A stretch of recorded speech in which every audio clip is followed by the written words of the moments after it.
Muraho neza abakunzi bacu cyangwa se mwebwe mudahwema kubana natwe. Uyu munsi turagaruka cyane ku makuru mashya kandi akomeye cyane arebana n'intambara iri hagati ya Iran ndetse na Leta Zunze za Amerika, ubwo na Israel tutayibagiwe.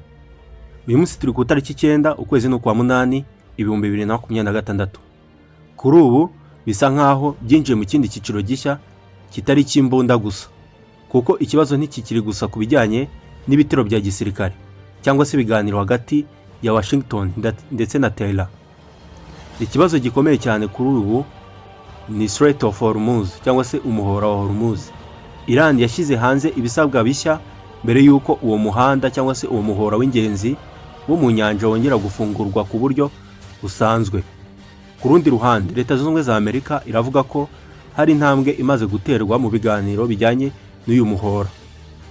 Ariko ikibazo gikomeye cyane ni iki: ese Iran na Amerika bari hafi y'amasezerano yo guhagarika intambara cyangwa se iyi ntangiriro y'iyi ntambara ikomeye kurushaho? Uyu munsi turarebera hamwe ibiri kuba byose, impamvu Strait of Hormuz cyangwa se umuhora wa Hormuz ari ingenzi cyane, ibyo Iran isaba, uko Amerika ihagaze ndetse n'ibishobora kuba mu minsi iri imbere. Icyambere buri mwese yakibaza, ikibazo gikomeye ubundi kiri ku muhora wa Hormuz. Reka dutangire ku kintu kiri gutera impungenge cyane isi yose. Ni Strait of Hormuz nk'ibisanzwe uko maze kubimenyera. Uyu ni umuhanda cyangwa se ni umuhora muto wo mu nyanja uri hagati ya Iran ndetse na Oman, uza Persia cyangwa se n'inyanja ya Oman. Ariko nubwo ari muto, ufite akamaro gakomeye cyane ku bukungu bw'isi yose. Si muri Iran cyangwa se Oman cyangwa se mu burengerazuba bw'isi, ni isi yose muri rusange, kuko ni umwe mu mihoro ikomeye cyane ku isi ikoreshwa mu gutwara peteroli ndetse n'ibindi bicuruzwa by'ingufu. Iyo umuhanda uhagaritswe cyangwa se iyo umuhoro uhagaritswe cyangwa se ugakurwamo imbogamizi, ntabwo ikibazo kiguma muri Iran gusa, ahubwo gikwira hose ku isi. Gishobora guhita kigera ku masoko ya peteroli, ku bwikorezi bwo mu nyanja, ku bihugu bitumiza ingufu ndetse no ku biciro bishobora kugera ku baturage basanzwe. Ni nayo mpamvu buri ijambo riturutse i Tehran cyangwa se Washington rijyanye na Hormuz rihita rikurikiranwa cyane n'isi yose. Raporo ya Reuters ivuga ko ibiganiro hagati ya Iran ndetse na Oman bijyanye n'imicungire ya Strait of Hormuz byari bimaze gutera imbere cyane, ariko ibyo ntibihita bisobanura ko uwo muhanda cyangwa se uwo muhora wahise ufungurwa burundu. Noneho ibintu birushaho gukomera kuruta uko abantu babizi cyangwa se babimenye. Ku tariki ya 9 Kanama uyu munsi, Al Jazeera yatangaje ko Iran yashyizeho ibisabwa bishya Amerika igomba kubahiriza mbere yuko Strait of Hormuz ifungurwa mu buryo busesuye. Ibi byerekana ko Tehran idashaka ko ikibazo gikemurwa gusa binyuze mu kuvuga gusa, reka dufungure Hormuz hanyuma ibindi tuzabiganiraho. Ibyo ntibyabaho, ahubwo Iran irashaka ko hari ibyo Amerika ibanza gukora mbere ya byose kugira ngo ibone gufungura umuhora. Muri ibyo harimo ibibazo by'ingabo z'abanyamerika mu karere, sanctions, n'ibindi bibazo bijyanye n'intambara.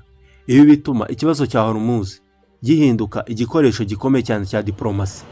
Iran ishobora gukoresha uyu muhanda cyangwa se uyu muhora nk'uburyo bwo gushyira igitutu kuri Amerika kugira ngo Washington yemere kugirana ibiganiro bifite icyo bitanga itera. Ikibazo abantu benshi bibaza ni iki: kuki Iran ibona ko ishobora gukoresha Hormuz nk'igikoresho cya diplomasi kuruta ibindi biganiro byose byabaho? Ni ukubera ko Iran aho iherereye, Iran iri ku ruhande rumwe rw'uyu muhora, mu gihe Oman iri ku rundi ruhande. Murumva ko igomba kubyaza umusaruro uyu muhora, kuyikoresha mu buryo bw'ibiganiro kuruta ibindi biganiro bindi byabaho.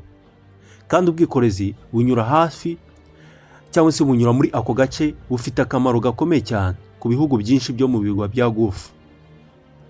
Nubwo Iran idafite ububasha busesuye kuri ubwo bwato bunyura muri uwo muhanda cyangwa se uwo muhora, ubushobozi bwayo bwa gisirikare n'ubwato bw'intambara ndetse na za misile na drones n'ubundi bushobozi bwo ku nyanja bituma abacuruzi ndetse n'ibigo bitwara ibintu bagira impungenge ku mutekano w'ibintu byabo.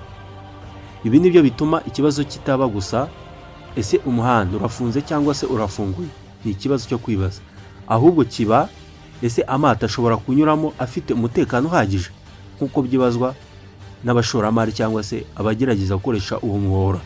Kandi ikibazo ni ingenzi cyane ku masoko y'ingufu. Ku ruhande rwa Amerika ntabwo ibintu byose bisa nabi. Hari ibimenyetso by'uko ibiganiro bishobora kuba bigenda.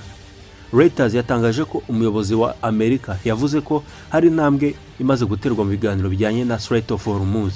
Ibi byazamuye icyizere cy'uko impande zombi zishobora kubona uburyo bwo gutuma ubwikorezi busubira ku murongo. Ariko kugeza ubu ntabwo hari amasezerano ya nyuma ahamye yatangajwe ku buryo bwemeza ko intambara irangiye. Kandi aha niho kugomba kwitondera cyane.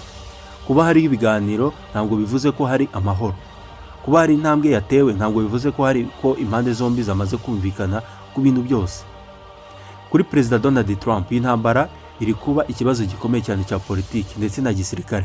Reuters yatangaje ku tariki ya 6 Kanama ko intambara yari imaze amezi menshi kandi ko ubuyobozi bwa Trump bwari bugihura n'ikibazo cyo kubona uburyo bwo kuva muri iyi ntambara. Ibi ni ikibazo gikomeye kuko iyo igihugu cyinjiye mu ntambara kuyirangiza ntabwo buri gihe bigorana kubera intambara ubwayo. Hari n'ikibazo cyo kumenya niki ushobora kwemera kugira ngo intambara irangire utagaragaye nk'uwatsinzwe. Kandi ku ruhande rwa Iran naho nuko Tehran nayo ntishaka gusinya amasezerano yatuma abaturage bayo babona ko igihugu cyasubiye inyuma. Ni nayo mpamvu ibiganiro bishobora kuba bigoye cyane.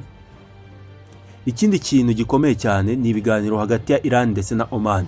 Oman imaze igihe cyangwa se izwi nk'igihugu gishobora gufasha mu biganiro hagati y'ibihugu bifitanye amakimbirane. Ubwo ni hagati ya Leta Zunze Ubumwe za Amerika na Iran, ubwo na Israel tutayibagiwe. Kuri ubu Iran ndetse na Oman bari mu kuganira ku buryo Strait of Hormuz yakongera gukoreshwa mu buryo butekanye. Ariko hano hari ikintu gikomeye cyane cyo kwibazaho. Amasezerano ari hagati ya Iran ndetse na Oman ntabwo yahita arangiza intambara ya Iran ndetse na Amerika nkuko byaba ari nk'icyifuzo cya buri wese hano ku isi. Kandi ntabwo ahita asobanura ko Amerika yemeye ibyo Iran isaba byose. Ahubwo ni intambwe imwe mu gushaka uburyo bw'ubwikorezi bwo ku nyanja bwakongera kugenda nta nkomyi. Ibi bintu bishobora guhindura cyane uko intambara izakomeza. Reka turebe impamvu. Iran ivuga cyangwa se Iran iravuga iti Amerika igomba guhindura imyitwarire yayo. Amerika nayo ikavuga iti dukeneye ko ubwikorezi bwo mu nyanja bugenda mu mutekano kandi nta mbogamizi nk'ibisanzwe. None se ikibazo kirihe? Nuko buri ruhande rufite icyo rushaka kubona mbere yo gutanga icyo urundi ruhande rusaba. Iran irashaka ko ibiganiro cyangwa se ibihano bigabanwa cyane kandi bikanakurwaho. Iyo nicyo yifuza. Ishaka kandi ko ibikorwa bya gisirikare by'abanyamerika mu karere bigabanuka. Amerika nayo ishaka ko Iran idakoresha Hormuz nk'intwaro ya diplomasi cyangwa se ya gisirikare. Aha niho ibiganiro bigorera cyangwa se niho bananiwe kumvikanira. None se reka tujye ku kintu kizakora ku buzima bw'abantu benshi, aricyo peteroli. Iyo hari impungenge kuri Strait of Hormuz ishobora gufungwa cyangwa se ko amato atanyuramo neza, abacuruzi bahita batangira gutekereza ku byago biri imbere, by'umwihariko ku ibura rya peteroli. Iyo risk izamutse, ibiciro bishobora no byo kugira impinduka kandi bikazamuka cyane. Kandi peteroli ntabwo igira ingaruka ku modoka gusa, igira ingaruka ku gutwara abantu n'ibintu ndetse n'inganda n'indege n'ubuhinzi n'ibicuruzwa ndetse n'ibindi bintu bigiye bitandukanye. Ni nayo mpamvu intambara iri hagati ya Iran ndetse na Amerika ishobora kugira ingaruka ku muntu uri kure cyane y'uburasirazuba bwo hagati. Ni nayo mpamvu yasaba ko Hormuz iherereye aho ishobora no kubaho ibiganiro nyine ikaba yafungurwa cyangwa se umuhora ukaba wabanyabagerwa nk'ibisanzwe, ibintu bikagenda nk'uko byagendaga mbere y'iyi ntambara. Ni ibyifuzo bya buri muntu wese utuye kuri ino si.